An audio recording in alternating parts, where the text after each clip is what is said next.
देखियो अब के जमाना में बहुते आगा बढ़ गई दुनिया और डिजिटली माध्यम एते बढ़ गए देखे छे। पहले लोग घर घर जाके गीत सुने छले, अब देखियो कैमरा के माध्यम से अपने सब गोटे गीत सुन रहे।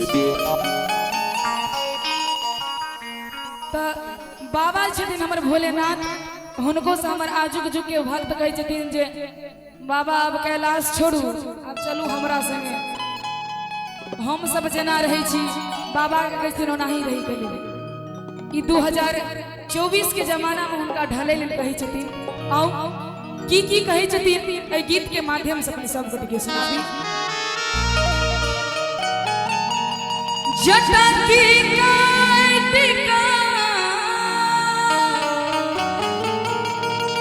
केश की छाटिका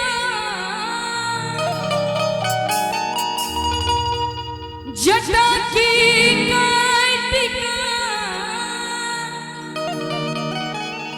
केश की छाटिका। और की कहे छथिन केहन छी अकानिया बनू रे न जवानिया। लेकिन एना रे मस्ती में और केना कहबे जटा की काटिका केस के छाटिका जटा की काटिका केस के छाटिका बना लिया गानी गानी गानी गानी गानी कहन छिया कानिया बनू रे न जवानिया कहन छिया कानिया बनू रे न जवानिया।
कहन छिया कानिया बनू रे न जवानिया कहन छिया कानिया बनू रे न जवानिया।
से पहिरू तकर बाद कहे छथिन शेरवानी पहिरू नैनो कार लिया।